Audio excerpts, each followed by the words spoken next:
بسم اللہ الرحمن الرحیم۔ پیارے بچوں، ہماری نئی کہانی کا عنوان ہے انسان کی جانچ اور انسان کو پہچاننا۔ حضرت امیر المؤمنین حضرت عمر فاروق رضی اللہ تعالی عنہ کے زمانے کا ذکر ہے کہ ایک دفعہ ایک صوبے کے گورنر کی جگہ خالی ہو گئی۔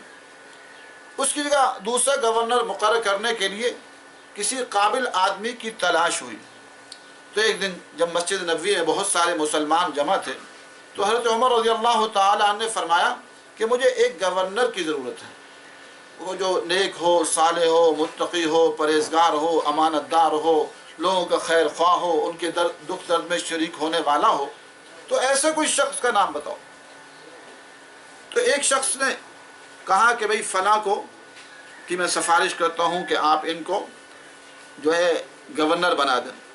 تو حضرت عمر رضی اللہ تعالی عنہ نے فرمایا کہ تم اس کی سفارش کر رہے ہو، لیکن تم اس کے بارے میں کچھ تمہیں تحقیق ہے کہ یہ کیسا ہے، جانچ پڑتال کی ہے؟ تو انہوں نے فرمایا کہ میں نے جانچ پڑتال تو نہیں کی۔ تو آپ نے ان سے کہا جانچ پڑتال کا طریقے تین ہیں، ایک تو یہ ہے کہ تم نے ان کے ساتھ کبھی سفر کیا ہے؟ کہا کہ سفر تو نہیں کیا۔ تو حضرت عمر رضی اللہ تعالی عنہ نے فرمایا کہ سفر ہی کے ذریعے سے انسان کو اندازہ ہو جاتا ہے کہ کون انسان کتنے اخلاق، کردار، خدمت خلق کا جذبہ ہے اور دوسروں کے لیے ایثار کا جذبہ ہے، سفر سے اندازہ ہو جاتا ہے۔ تو تم نے سفر کیا ان کے ساتھ؟ انہوں نے کہا نہیں، میں نے سفر تو نہیں کیا۔ حضرت عمر رضی اللہ تعالی عنہ نے فرمایا دوسری چیز جس سے دوسرے کی حقیقت اور شخصیت واضح ہوتی ہے وہ لین دین ہے۔ تم نے ان سے کوئی لین دین کا معاملہ کیا، کوئی معاملات ان کے ساتھ ہوئے زندگی کے، تو تم نے اندازہ کیا ہو؟ انہوں نے کہا نہیں، لین دین کا بھی جو ہے آپس میں معاملہ نہیں ہوا۔